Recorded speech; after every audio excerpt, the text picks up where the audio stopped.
Welcome to Dialogue. Today's topic is part of an extensive series on the modern dating crisis. And it's a crisis we hear about constantly, people navigating the romantic landscape Mhm. right now. Well, they say it feels incredibly difficult. And the symptoms are everywhere, right? They're everywhere. You see this pervasive sense of low trust, relationships that feel, I don't know, profoundly fragile. Almost brittle. Exactly. And the observation that stable, long-term partnerships, the kind that are really built to last, are becoming rarer.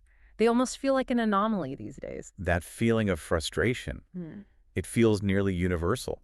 And the common story we tell ourselves is that we've just suddenly hit a wall. Right, that one day the whole system just broke. Maybe when a certain app was launched or some other big shift happened. And the mission of this deep dive is to really challenge that perception. We want to show you that this relational crisis, it didn't just appear out of thin air like a storm materializing from clear skies. It's so important to shift the focus away from the final, frustrating result and onto the quiet, persistent mechanisms underneath it all. So that's what we're going to do. We're going to unpack the forces, the individual choices we all make every day, our increasing reliance on technology, and the slow, profound evolution of our cultural values. These are the forces that have, over maybe 2 decades, subtly and systematically built the dating environment we're all trying to survive in today. We're looking at how our collective behaviors and our expectations have built this reality piece by piece. And the entire analysis, the blueprint for why things feel so unstable, it really all starts and ends with one single powerful concept. The overwhelming problem of infinite choice. So if we're going to understand this as a crisis, we have to start with what a crisis even is. That's the perfect place to start. If you examine the nature of any crisis, a financial meltdown, an environmental issue, or a relational crisis, you realize they are very rarely these instant catastrophic explosions. They're not a single event. Not at all. They're products of accumulation, a long, long chain of small, individually rational, and often seemingly minor decisions. That distinction is so critical.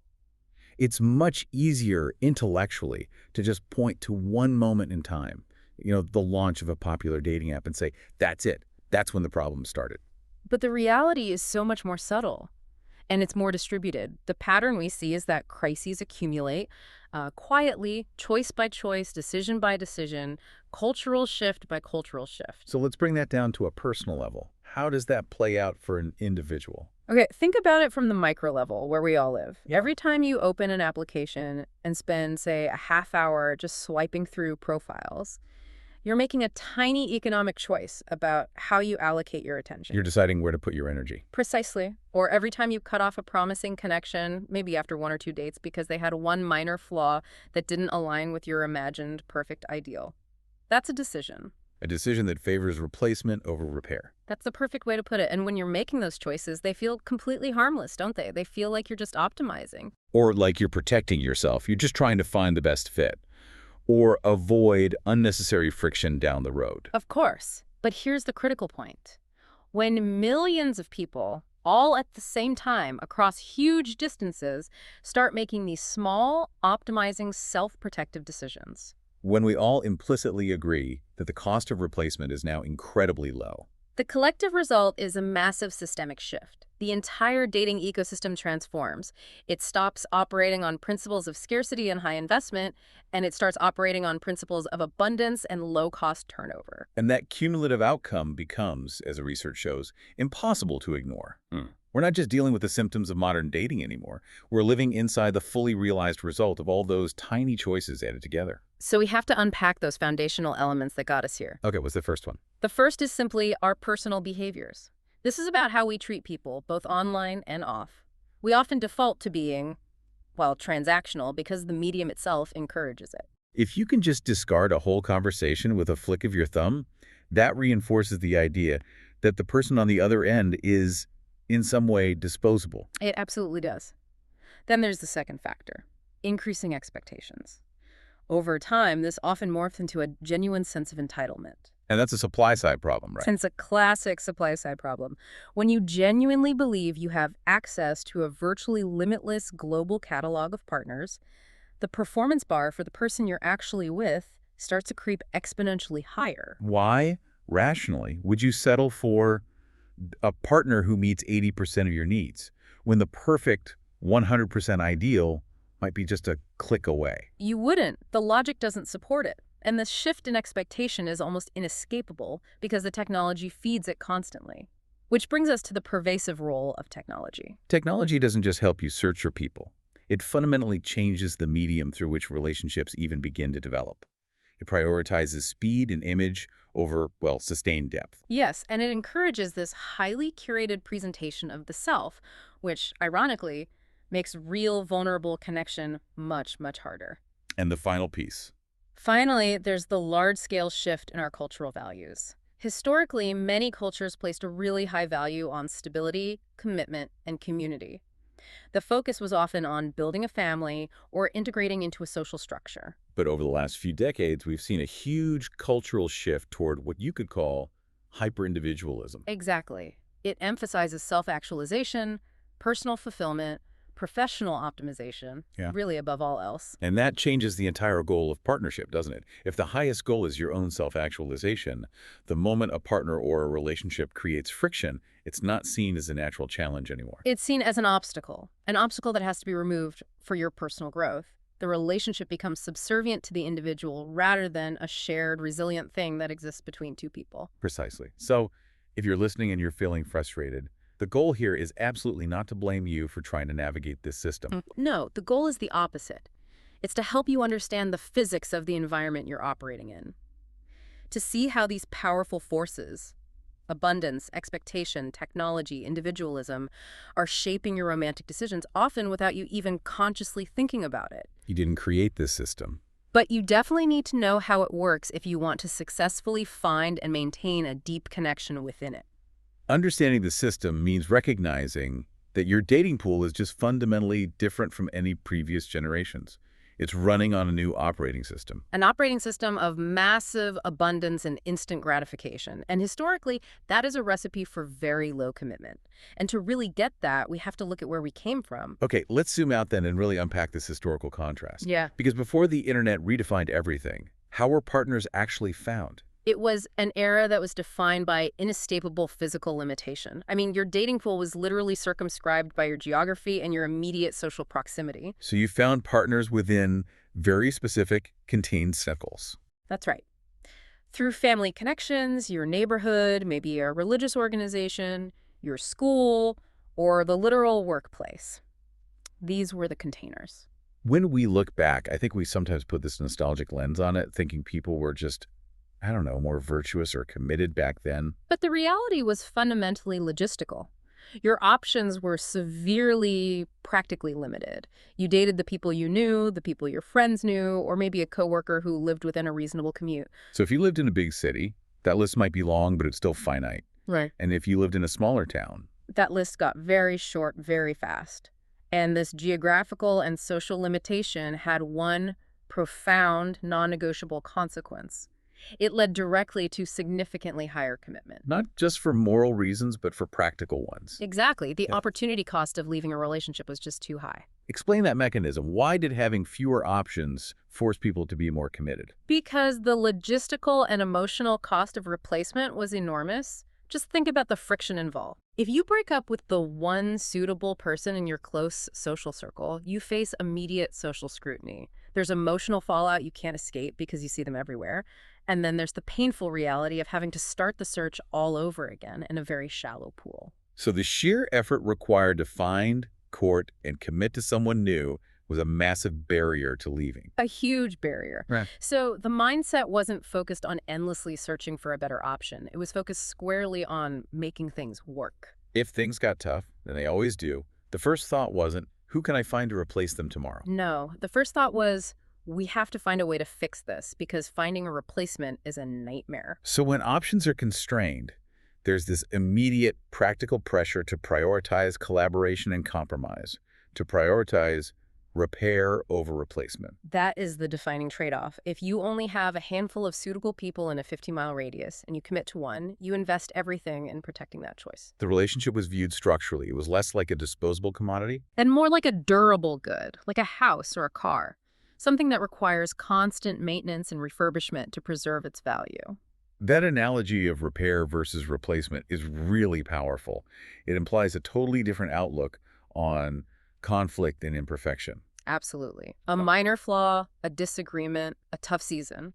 It wasn't seen as a deal breaker, it was a known quantity, a feature of the shared structure that you had to integrate and overcome together. And the vetting process was slower too, and more communal. Oh, for sure. Your friends knew the person, your family knew them, your coworkers might know them. This provided valuable third-party information, and it also provided social pressure to maintain stability. The relationship was embedded in a whole community matrix. Now, contrast that sharply with today. We've transitioned fully into the infinite choice era. And the moment you introduce the ability for a single person sitting on their couch to connect with anyone, anywhere, at any time, Yeah. you erase that foundational limitation. You erase geography, time, and social friction, all the things that once anchored commitment. The physical proximity is now irrelevant. The only limiting factor is the battery life on your phone and the speed of your internet. And that changes the entire psychological math of dating. How so? Well, if I can, theoretically, have access to 1 million possible partners, my incentive to invest heavily in this one single person in front of me decreases dramatically. Because the fear of being stranded without any options is gone. It's eradicated. Right. And it's replaced by a much more powerful and corrosive agent, the fear of missing out. So if the historical model was based on necessity and community pressure, The modern model is based on perpetual individual optimization. And that optimization is what drives low investment. it's like the difference between investing in a fixed asset economy and a hyperliquid stock market. That's a great way to put it. In the past, your choice was your fixed asset. You had to maintain it. Today, your choice is one volatile stock in a massive portfolio, and if it dips even slightly, the logical optimizing choice is often to sell it quickly and reinvest somewhere else. Okay, so if the dating world now operates on these principles of infinite choice, we really need to look under the hood. What are the specific mechanisms that are generating this feeling of overwhelming, almost paralyzing abundance? It's not just one thing. It's a layered technological and social phenomenon, but the first and most obvious generator of volume is technological overload. So the dating apps. Specifically, the scale provided by modern dating apps. They didn't just digitize dating, they fundamentally replaced the scarcity model with one of unending supply. And just consider the operational difference for a second. Before apps, meeting 20 single viable people you might actually want to date, could take weeks or months of sustained physical effort. You had to go out, you had to navigate social introductions, attend events. It was work. Now, an app can offer you thousands of potential matches in a single evening delivered right to your phone. That volume is a massive psychological game changer. You stop viewing a potential partner as a rare, highly valued individual. And they become one unit in a massive, perpetually refreshed inventory. This volume encourages a very specific, low-effort psychological calibration. You start to treat the interaction like you're scrolling through a product catalog, not initiating a potentially life-altering human connection. And it's not just the dedicated dating apps. Social media in general plays an equally important, if maybe less obvious, role in this expansion. Absolutely. 15, 20 years ago, the only person you knew who lives 3 states away was maybe an old college friend or a distant relative. Now, your social feed, Instagram, TikTok, whatever, it constantly exposes you to attractive, interesting individuals you would otherwise never encounter. It creates what you might call a perpetually active background pool. That's a perfect term for it. Even if you're in a committed relationship, your digital feed is a conveyor belt showcasing the curated highlights of potentially better, more exciting strangers from all over the world. It keeps the idea of possibility alive, even when you're physically sitting next to your partner. And it undermines your present satisfaction by constantly advertising these future hypothetical alternatives. This expansion, combined with our cultural shift towards speed and efficiency, leads directly to the second mechanic, which is lowered barriers to intimacy. Yes. The sheer volume of choice and the ease of physical connection means that relationships now frequently bypass traditional developmental stages entirely. And the prevalence of what we call hookup culture is a textbook example of this. It is. The removal of the barrier to physical access means that the physical dimension of a relationship often precedes any real emotional, cognitive, or trust-based investment. So the whole sequence is flipped. Historically, it was trust, then emotional intimacy, then shared activities, and then maybe physical intimacy. And now the common model is to begin with the physical and then try to build the emotional structure backward from there. Which often leads to incredibly fragile bonds. Of course. When the foundation is built on immediate physical gratification or convenience, There's no deep shared reservoir of history or mutual investment to draw upon when the first difficulty arises. The physical connection is easy to replace, and the emotional connection was never really formed in the first place. And this isn't just confined to apps. It bleeds into everyday life. It does, particularly in environments like the workplace. As professional boundaries have evolved and often dissolved in favor of these intensely close, collaborative, emotionally supportive teams, the workplace has become another high-density source of potential emotional intimacy. Which just adds more options, more ambiguity, and more complexity to daily life. But perhaps the most toxic and invisible factor in all of this is what's called the pseudo-connection trap. Okay, that sounds important. Break that down. This is where the sheer noise of the internet translates into emotional sabotage. The pseudo-connection track operates through micro-interactions. What are microinteractions? They're the small, seemingly insignificant digital exchanges that create a powerful illusion of connection or familiarity. We're talking about the string of likes on someone's vacation photos, the brief, flirty comment on an Instagram story, or the sporadic, low-effort DM exchange that never really goes anywhere. So you don't actually know this person, you haven't shared vulnerability, you haven't spent meaningful time together? Not at all. But because you've consumed their highly curated content or you've exchanged a handful of these surface-level digital signals, you feel a sense of familiarity, maybe even a perceived rapport. And why is that so damaging? It's extremely damaging because it swells the pool of your potential partners with people who are, in reality, completely uninvested. You now have this massive B team or waiting list of pseudo-connections. They don't demand any real commitment, but they're emotionally active in your head. Exactly. They serve as these perpetually available alternatives in your mind, which perpetually inflates the perceived size of the dating market and prevents you from fully dedicating your resources to your current real relationship. It's cognitive overload translated into relationship sabotage.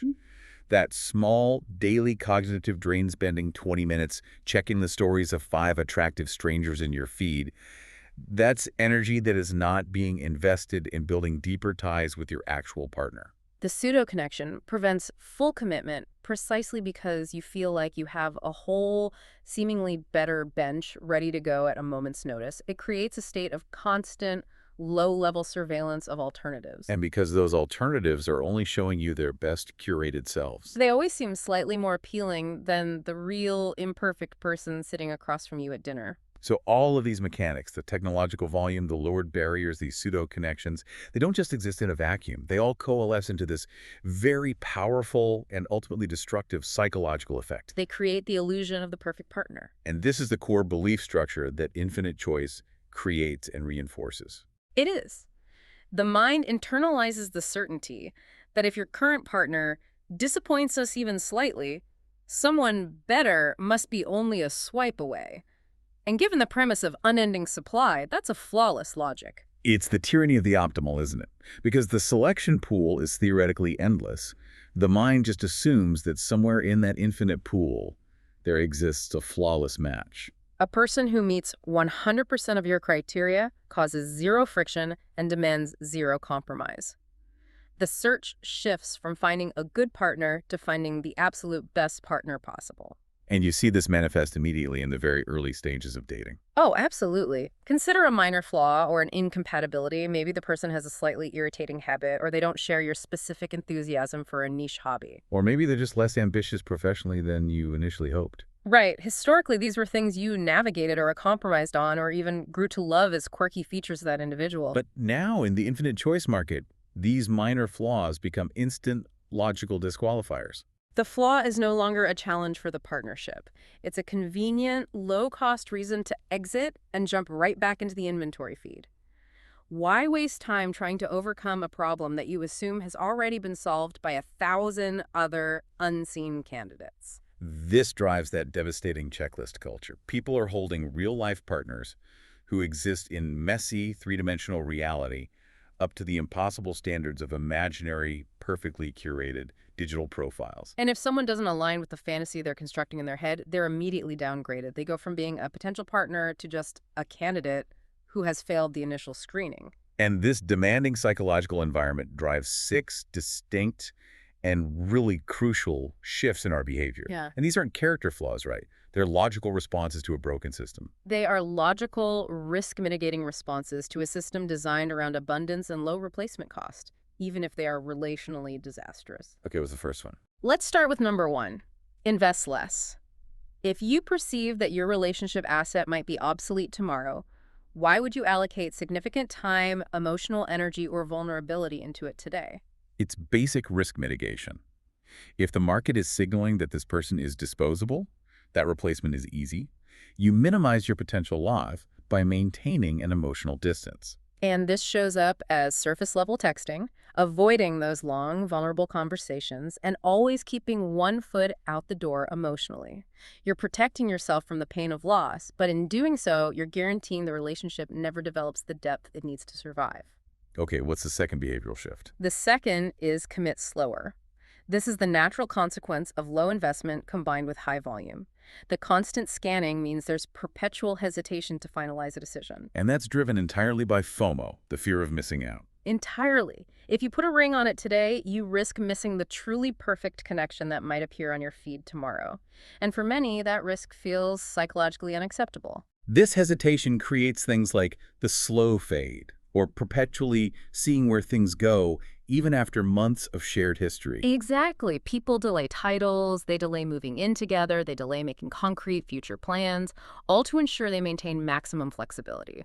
They're treating their partner like a layaway item they're thinking about buying, but never quite paying for in full. And the third shift. Third, compare constantly. You are perpetually measuring your current partner against the hypothetical thousands still available in the feed, often without even realizing you're doing it. Your mind just starts generating these data points. It does. My partner is X, but that profile I just saw was Y, and Y seems better in this one specific metric, and since I know there are thousands more like Y, I must keep looking. And that comparison is inherently and massively unfair. You're comparing the flawed, real-world reality of the person sitting across from you, with all their known flaws and bad days, against the idealized potential of a stranger. A stranger whose flaws are entirely hidden behind digital curation and clever captions. Reality can never win that comparison against fantasy. This constant, unfair measurement leads directly to the fourth behavior. Which is discard quickly. The tolerance for friction, difficulty, or even just boredom is near zero. If the relationship demands any real effort or time or compromise, the default efficient option is to exit. Ghosting, in this context, is the ultimate expression of the infinite choice market. It is. It's a mechanism to instantly discard a product without dealing with the hassle of a return or an explanation or any emotional accountability. If you have infinite replacements lined up, the cost of burning one bridge is negligible. So basic human courtesy becomes inefficient. It's deemed unnecessary, which leads to number 5, become impatient. Because the dating market operates like an on-demand service, instant access, instant ordering, there's an ingrained expectation of immediate gratification. Immediate perfection. Exactly. There is no patience for the slow, messy, necessary process of getting to know someone and growing together, which takes time and exposes flaws. If they don't fulfill a need right now, they're inefficient, and you move to the next item in the queue. So people confuse that initial rush of novelty and infatuation for the sustainable, deep rhythm of a real partnership. If the first date isn't magical, people just check out. They fail to understand that genuine, durable connection is often built in the quiet, mundane moments that are anything but immediate or dramatic. And that brings us to the sixth and final behavioral shift. Which is to treat dating like shopping. And this is perhaps the most critical distillation of the entire market.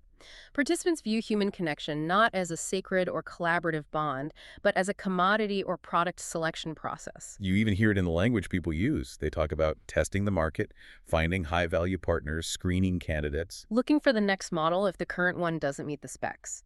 The relationship isn't a joint project to be built with shared sweat equity. It's a product to be acquired. You check the specs, you test drive it, and if it fails to meet the advertised standard, or if a slightly better model appears in the feed, you return it and move on. And this psychological shift leads us to the fundamental conclusion here. Relationships are no longer built, they are auditioned. That's the critical shift in perspective. The goal isn't building a stable, shared future together. The goal is merely seeing if the candidate meets immediate, often superficial criteria during a limited risk-averse trial period.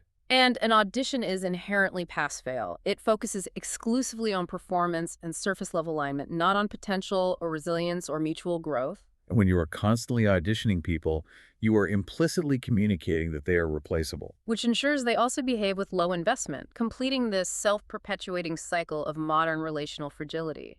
The act of constantly auditioning creates its own anxiety. The auditioner is stressed about making the wrong choice, while the candidate feels disposable. It's a vicious feedback loop. So this entire system, infinite possibility, hyper-comparison, this calculated low investment, it all leads us to the ultimate, well-documented psychological consequence. It leads us to the paradox of choice. It's the great irony of the modern world, isn't it? Mm.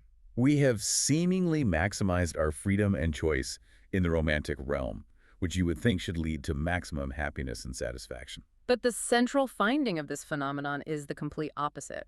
The more options we have, the less satisfied we become with the one we ultimately choose. But why does that happen? I mean, if I finally pick a great person after sifting through thousands of options, why on earth would I be unhappy with that choice? Because the sheer weight of all the unchosen options is psychologically crushing. This is where regret theory comes into play. The moment you choose one person, you simultaneously and cognitively reject everyone else. In a historical limited choice environment, maybe you rejected 2 or 3 other people. That's psychologically manageable. It is. But in an infinite choice environment, rejecting thousands, or the theoretical potential of millions, carries an enormous constant psychological opportunity cost that your brain never lets you forget. And that cost registers as a persistent dissatisfaction. Yes. It's Yes, just- your mind is constantly running a counterfactual analysis in the background. What if that person I saw in the app last week would have been funnier? What if the person I declined a second date with was actually more emotionally available than my current partner and I just gave up too soon? It creates this perpetual low-level dissatisfaction with the path you've chosen, even if that choice is objectively a wonderful and fulfilling one. It's the constant nagging doubt. It's the inability to truly feel settled because the option to improve your portfolio is always present. And this anxiety is compounded by what we call the moving goalpost. Oh, okay. With that. Because the selection pool is endless, the idea of perfection seems theoretically achievable. Therefore, any reality that falls short of this 100% ideal, which every real relationship inevitably will, it feels like a catastrophic failure. Or, critically, it feels like a profound act of settling. That's the key word.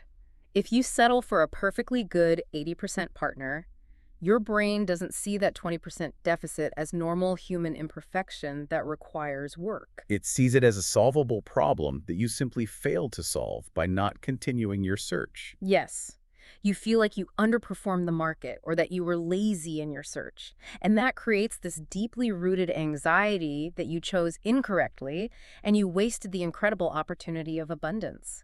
The irony is, the person who made a choice from a pool of 5 candidates is often significantly happier and more committed than the person who chose from a pool of 5,000. Because the first person feels confident they made the best choice available, while the second person only feels the pressure of all the unchosen potential. So if we connect this all the way back to the modern dating crisis, this combination, the technological generation of infinite options and the resulting psychological consequence of decreased satisfaction, this is the engine. This is what's driving the fragility, the low trust, and the high turnover we see everywhere. We have collectively given ourselves the freedom to always look for something slightly better, and in doing so, we have catastrophically eroded our ability to feel satisfied and invested in what we actually have. The freedom that was intended to maximize individual happiness and connection Has resulted in systemic disconnection, high anxiety, and profound loneliness. It's an overwhelming, exhausting process for everyone involved, who are constantly forced to compare and contrast, perpetually optimizing, and thus never truly resting in the profound work of committing to a present choice. So let's synthesize the journey we've taken here. The modern dating environment, with its deep fragility and its low commitment dynamics, it is absolutely not random. Not at all. It is the highly predictable consequence of technological innovation colliding forcefully with fundamental human psychology. The relentless volume of choice, which is facilitated by apps and social media, has fully activated our deep-seated consumer mentality. And this has systematically resulted in the erosion of commitment, driven almost entirely by the fear of missing out, that pervasive, corrosive belief that something perfect is just around the corner, waiting for one more swipe. And that leaves us with a final provocative thought for you to consider. What does it truly mean to choose commitment and satisfaction in an environment that is actively, structurally designed to reward constant comparison, detachment, and perpetual searching? In a world that is engineered for endless scrolling, what does it genuinely take to intentionally stop scrolling, to close the app, and to dedicate yourself to the profound challenge and the deep reward of building something lasting with one imperfect, real person? We encourage you to consider how your own micro decisions contribute to the macro environment, and whether choosing satisfaction over theoretical perfection might be the highest form of resilience, and maybe even rebellion, in this infinite choice era. It's something worth thinking about. If you enjoyed this conversation, please like, subscribe, and share this video. Also, let us know in the comments what really stood out to you in this conversation, and if there's any related topic or new topic that you would like covered in a future video.